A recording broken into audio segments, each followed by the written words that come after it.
Fan de Ludo, bienvenue au Renard Ludique.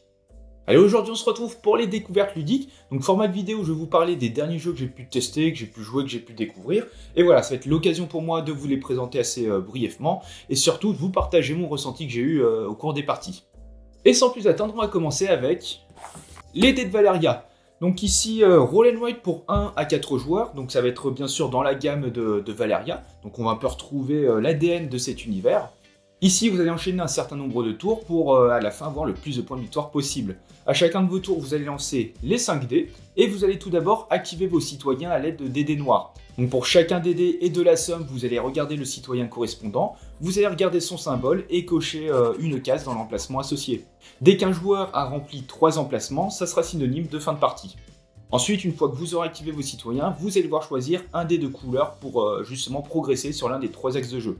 Vous avez tout d'abord le dé rouge, vous allez en fait combattre des monstres, et il y aura aussi un petit système de course. Le premier joueur à avoir rempli toute une antre va remporter des points, tandis que les suivants vont gagner moins de points dès qu'ils y parviendront.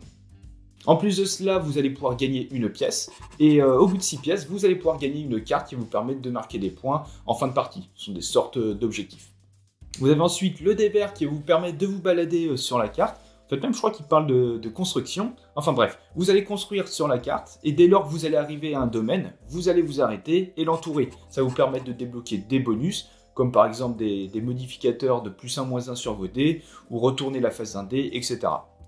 Et enfin, dernier dé avec les dés jaunes qui vous permettent de recruter tout simplement des bonhommes, ce qui va vous permettre lors de la première phase de cocher plus de cases, et donc d'accélérer la fin de partie. Et en plus de cela, vous avez un dé bleu qui va permettre, entre guillemets, de renforcer n'importe quel autre dé de couleur. Donc par exemple, si vous choisissez le dé rouge, soit vous prenez la valeur du dé rouge, soit vous allez prendre la valeur du dé plus la valeur du dé bleu. Donc voilà, grosso modo, pour ce qui est des dés de Valeria. Alors, très rapidement, globalement, c'est un jeu qui n'apporte rien de nouveau, il n'y a pas eu de grandes surprises durant les parties. Par contre, on va vraiment retrouver ce côté fun que j'adore, des combos, des enchaînements de cases à cocher. Par exemple, vous allez lancer les dés, vous allez peut-être utiliser 1 ou 2 bonus pour modifier la valeur. Vous allez cocher une case qui va vous permettre de cocher une autre case, puis celle-ci, puis celle-là, et ainsi de suite. Et voilà, on trouve vraiment ce petit côté addictif que j'aime beaucoup. Après, en solo, je pense qu'au bout de quelques parties, vous allez commencer à déceler les stratégies gagnantes. Mais par contre, si vous jouez en multijoueur, vous allez rajouter, j'allais dire, un petit peu de tension, un petit peu d'interaction. Alors ça va rester minime, mais notamment sur le côté course avec le dé rouge. Donc le premier joueur à remplir toute une antre va gagner des points en plus. Mais aussi en termes de tempo sur le déclenchement de la fin de la partie. Donc lors de la première phase, vous allez cocher des emplacements en fonction de vos citoyens recrutés. Mais voilà, vous allez avancer à votre rythme, et il faudra regarder un peu ce qui se passe à droite, à gauche, voir ce que font les voisins pour savoir tout simplement où est-ce qu'on en est dans la partie. Est-ce que vous aurez le temps de faire votre stratégie, ou bien va falloir changer de chemin. Donc voilà, même si le jeu n'est pas très original, je serais pas contre pour une autre partie.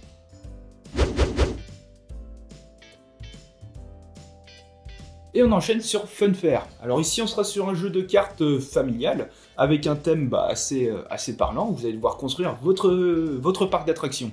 Dans ce jeu, vous aurez 6 tours pour essayer de marquer un maximum de points. À chacune des manches, vous aurez 3 actions. Vous allez pouvoir par exemple jouer des cartes dans votre parc. Vous allez pouvoir piocher, alors soit depuis un paquet, soit depuis la rivière. Vous pourrez également piocher des cartes objectifs qui vous donneront des points en fin de partie si vous remplissez les conditions. Mais attention, à l'inverse, si vous ne remplissez pas ces conditions, vous allez perdre des points. Vous pourrez également récupérer de l'argent, etc. Bien sûr, quand vous allez jouer une carte dans votre parc, cette carte aura un coût. Si c'est une carte attraction, vous allez la poser donc dans la file, sachant que votre parc ne peut contenir que 5 attractions maximum. Et si c'est une amélioration, vous allez choisir une attraction et la glisser juste en dessous. Vous pourrez ainsi poser des fauteuils plus confortables, rajouter un looping sur une attraction à sensation, rajouter un système de photos lors de la descente, etc. Il faut également savoir que vous avez une attraction phare dans votre parc qui au début est indisponible, et à la fin de chaque tour, tant qu'elle n'est pas construite, son coût va diminuer. Et dès lors que vous la débloquez, vous allez pouvoir récupérer une action supplémentaire, c'est-à-dire faire 4 actions à chaque tour, jusqu'à la fin de la partie.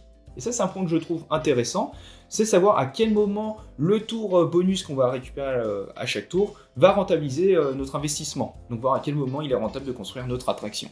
Après, en termes de DA d'illustration, franchement, on est au top. C'est vraiment un jeu qui va transpirer le fun, la bonne ambiance. En termes de règles, d'accessibilité, c'est plutôt familial, donc on peut y jouer avec quasi n'importe qui. Donc ça, c'est un bon point. Par contre, pour le coup, c'est peut-être un poil trop familial pour moi. dans le sens où niveau combo, c'est vraiment super léger, on va pas pouvoir faire 36 milliards de choses. Voilà, on est assez restreint dans nos choix de combinaison. Et autre point qui me chafouine un peu, c'est que c'est un jeu peut-être un peu trop porté sur les cartes. Après, vous allez me dire que c'est un jeu de cartes, bien sûr, mais non, c'est pas ça le sujet. C'est que peut-être trop porté sur l'aléatoire du tirage des cartes. Notamment avec les cartes objectifs, on va vous demander de récupérer une carte spécifique ou un type de carte, et vous allez souvent être amené à piocher, à piocher, à piocher. Ah, j'ai enfin ma carte, donc ok, il me faut telle autre carte, ok, je pioche, ah, j'ai trouvé. Donc voilà, trop un jeu axé sur des cartes spécifiques et sur l'aléatoire du tirage des cartes. Donc voilà, je pense que je suis pas forcément la cible, mais le jeu va trouver tout de même un public, et voilà, encore une fois, c'est un jeu qui dégage de la bonne humeur.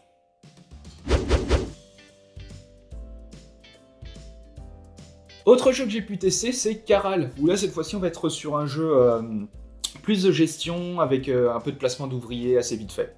Ici, vous allez jouer une succession de manches qu'on va appeler années, et vous allez les enchaîner jusqu'à ce qu'il y ait 7 pyramides construites sur le plateau.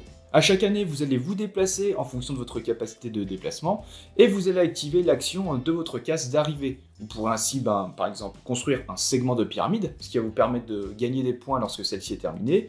Vous allez pouvoir placer des ouvriers, donc soit en haut de certains types de certaines pyramides, ce qui va vous permettre de marquer un point à chaque année. Vous pourrez également les placer dans une carrière pour récupérer plus de ressources lorsque vous tombez dessus, ou encore ouvrir un nouveau chantier. Autre action possible, c'est améliorer votre capacité de déplacement, ou bien piocher des cartes. Cartes qui vont servir à plusieurs choses. Notamment, vous allez pouvoir en défausser, vous pourrez défausser des paires de cartes d'un même type, pour déclencher des effets supplémentaires, ou bien vous pourrez les utiliser lors des sacrifices, qu'on parlera un peu plus tard. Il faut également savoir qu'il y a un architecte qui va se déplacer entre 0 et 2 cases à chaque tour, en fonction d'un dé, et ce bonhomme va bloquer toutes les actions des cases qui sont derrière lui. Et enfin, lorsqu'un joueur va arriver sur la pyramide centrale, donc tout à la fin, en fait vous allez vous déplacer en spirale, il va déclencher la fin de l'année, et il va procéder à un sacrifice. Donc il va devoir défausser autant de cartes qu'il veut, mais d'un même type de carte, sachant qu'il n'y a que 4 types différents. Et ensuite, tous les autres joueurs vont faire de même, mais avec un autre type de carte, donc un type qui n'a pas encore été joué. Et celui qui aura défaussé le plus de cartes va remporter le sacrifice et va gagner beaucoup de points. Donc voilà, au final, on est sur un jeu plutôt familial, assez accessible. Alors je parle de la version de base parce qu'il faut savoir que vous avez la présence de 6 modules que vous allez pouvoir ajouter un peu comme bon vous semble, et ce qui va in fine rendre le jeu, la bête, bien plus costaud. En termes de DA d'illustration, c'est plutôt cool, j'aime beaucoup. Par contre, en termes de lisibilité, alors déjà notamment sur le plateau, c'est un peu brouillon, c'était un peu fouillis. Déjà, dès qu'on a mis le plateau en place, on a mis quelques secondes à un peu comprendre comment il était disposé, à essayer de comprendre un peu les emplacements de carrière. Et vous verrez qu'au cours de la partie, enfin au fil des années, vous allez commencer à construire des pyramides. Et voilà, pour repérer quoi appartient à qui, c'est un peu compliqué. Donc en termes d'ergonomie, moyennement emballé. Ensuite, il y a un point que j'ai plutôt apprécié, c'est au niveau des déplacements. Au début de la partie, vous aurez que 9 cases pour atteindre l'arrivée, donc pour atteindre la pyramide centrale. Mais il faut savoir que dès que vous allez commencer à construire une pyramide, ça va se transformer en cases supplémentaires, et du coup ça va rallonger le trajet pour arriver à la fin. Et du coup, il faudra un peu s'adapter en fonction de ce que font les autres joueurs, donc en fonction de ce qui se passe sur la partie, voir à quel moment récupérer du déplacement supplémentaire. Parce que si vous ne le faites pas, vous allez vous retrouver à faire des tours sans faire d'action, parce que si vous tombez sur une case pyramide adverse, vous ne faites rien, il faut vraiment tomber sur une case action spécifique. Donc si vous n'améliorez pas votre capacité de déplacement, vous allez vous retrouver à rien faire, et surtout à ne jamais arriver à la fin. Ensuite, je vais passer sur les façons de marquer des points. Vous avez 3 grandes possibilités. Soit vous terminez une pyramide, du coup vous allez marquer des points en fonction d'où est-ce qu'on en est dans la partie. Les 2 premières pyramides, vous allez gagner 3 points, les 2 suivantes 2 points, puis 1 point, etc. Ensuite, vous avez la possibilité de placer un bonhomme au sommet de toutes vos pyramides à 5 étages, ce qui va vous permettre de marquer 1 point à chaque année, par bonhomme sur vos pyramides. Et la dernière façon de marquer des points, ça va être lors des sacrifices, donc de défausser des cartes d'un même type pour gagner des points, sachant qu'on va gagner 3, plus 5, plus 7, et ainsi de suite. Enfin, c'est vraiment peut-être un peu trop pour moi. Et au final, on se retrouve plus dans un jeu, on va essayer de juste maximiser les cartes, piocher, c'est d'avoir un maximum de collection, qu'un jeu où on va plutôt se concentrer sur la construction de pyramides. Donc je trouve qu'il y a un petit décalage là-dessus, et c'est un peu dommage. Et pour continuer un peu sur la notion de sacrifice, l'ordre a vraiment une importance. Si vous jouez en 3e ou 4e position, vos chances de remporter ce sacrifice diminuent drastiquement. Voilà, les meilleures positions, c'est peut-être être soit premier, soit deuxième, vous avez l'embarras du choix sur les types de cartes que vous voulez jouer, peut-être même mieux deuxième, vous avez juste à surenchérir par rapport au premier. Et ça vous permet vraiment de marquer beaucoup de points, et encore une fois, peut-être trop à mon goût. Après, malheureusement, j'ai pas eu l'occasion de jouer avec tous les modules, mais je serais quand même curieux de tester avec tout ça, voir ce que ça donne, et apparemment, de ce que j'ai compris, ça change pas mal le jeu.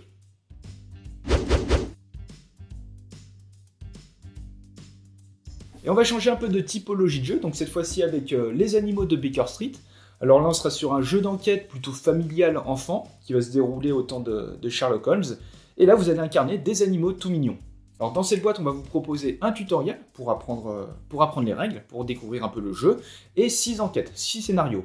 À chaque aventure, vous devrez tout d'abord vous partager les 4 protagonistes, donc qui ont des physiques et des tempéraments bien différents. Vous aurez tout d'abord Calebasse, la petite tarentule, qui a plus joué de ses biscottos, donc qui va incarner la force. Vous aurez ensuite Sorbier, le petit oiseau, donc qui va bien sûr pouvoir voler, qui sera plutôt assez rapide. Acajou, la petite souris, qui va pouvoir se faufiler discrètement un peu partout pour fouiller les moindres recoins. Et enfin, vous aurez Limon, la grenouille, en quelque sorte le beau parleur du groupe, qui ne pense qu'à manger. Chaque enquête va se dérouler sur un plateau qui sera recto-verso, donc en fonction de l'histoire, et vous aurez un certain nombre de lieux à disposition. Vous allez pouvoir explorer. Bien sûr, visiter un lieu, ça va vous demander du temps, et vous allez récupérer la carte associée et lire le texte.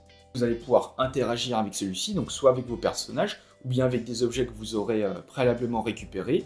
Et du coup, pour interagir, vous allez devoir connecter 2 cartes et tenter de former des loops. Si vous avez vu juste, vous allez pouvoir piocher une autre carte numérotée, donc continuer à progresser dans l'histoire. Et à l'inverse, si vous avez fait n'importe quoi, en général, vous allez perdre du temps. Et vous allez continuer petit à petit dans le récit jusqu'à trouver la solution.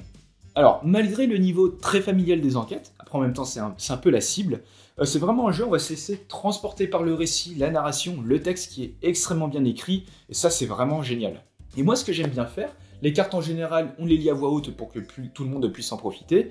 Alors déjà si moi je dois lire, hop, je refourgue la carte à quelqu'un d'autre, et voilà, c'est je ferme les yeux, j'écoute, et je kiffe. Voilà, c'est les animaux de Baker Street. Et ouais, franchement, j'espère qu'ils vont continuer dans cette gamme-là.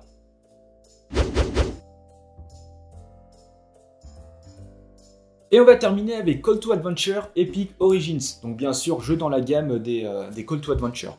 Alors ici pour moi on est entre le jeu de société et le jeu de rôle. Vous allez incarner un personnage, donc avec une race, une classe, avec des règles de gestion. Vous allez récupérer une carte qui va vous donner un objectif sur comment marquer des points, vous donner un axe de stratégie pour la partie. Et voilà, le but c'est peut-être de construire son histoire au cours de 3 âges. Vous allez ainsi pouvoir récupérer des cartes traits, donc qui vont vous donner parfois des bonus. Vous allez pouvoir relever des défis, donc vous devrez faire un test de compétences pour voir si vous l'avez réussi avec succès ou pas. Et ça vous permet petit à petit de monter, d'améliorer vos statistiques, etc. Il faut savoir que dans le jeu, il y a également 2 penchants, le bien et le mal. Et en fonction de vos actions, de vos choix, vous pourrez jouer telle ou telle carte, donc notamment sur les cartes héros ou anti-héros, qui vont vous permettre, qui vont vous donner des bonus lors de vos défis par exemple. Et ce dernier opus va vous rajouter 2 nouvelles choses, enfin une qui est plutôt liée à l'autre. Tout d'abord, c'est la notion de campagne, où à travers 6 ou 7 scénarios, vous allez vivre une histoire, vous allez débloquer des surprises avec les enveloppes, et vous devrez à chaque fois affronter un adversaire. Et deuxième point, c'est que vous allez pouvoir faire cette aventure-là, soit en solo, soit en coop. Alors, Call to Adventure, c'est un jeu que j'avais testé, enfin que j'avais fait plusieurs parties il y a quelques années, et j'étais assez mitigé du jeu, dans le sens où peut-être que je jouais trop mécaniquement. Et alors, je vais un peu exagérer, mais pour moi, le jeu se résumait à « Ok, c'est à mon tour, je dois prendre une carte, je lance les dés, enfin, c'est des runes, donc pile ou face, je lance les runes, je vois ce qui se passe. Ah, j'ai raté, tant pis, j'ai réussi, génial, je prends la carte, joueur suivant. C'est encore à moi, je choisis une carte, je lance les dés, je vois ce qui se passe, je récupère la carte, et ainsi de suite. Donc il n'y avait pas vraiment d'intérêt pour moi. Encore une fois, c'est résumé au possible. Et là, quand j'ai retesté avec la dernière boîte, je me suis plus mis dans un mood RP, roleplay, enfin jeu de rôle. Et franchement, ça change quand même la donne et les parties sont bien plus fun. Et d'autant plus avec l'ajout du mode coop, donc avec l'aventure, la campagne, je trouve que le côté coop on va commencer à vraiment s'intéresser à ce qu'il y a aux cartes présentes sur le plateau. Tiens, cette carte pourrait m'intéresser. Non, je la prends pas, je te la laisse. J'ai des cartes en main qui peuvent t'aider à récupérer telle ou telle carte. On va beaucoup plus communiquer, bien sûr, et on va surtout plus s'intéresser au jeu pour parvenir à vaincre le héros, enfin à vaincre l'adversaire. Sachant qu'à la fin de la partie, si le boss est encore en vie, encore en jeu, tous les joueurs perdent, mais que si il est défait, et ben c'est le joueur avec le plus de points de victoire qui va remporter le jeu. Donc voilà, en fait c'est plutôt de la semi-coop, mais bon. Donc voilà, in fine, je pense que l'Alliance me met dans le mood jeu de rôle combiné au mode coop du jeu. Tout ça fait que les sessions étaient plutôt fun et que j'ai vraiment passé de bons moments durant mes parties.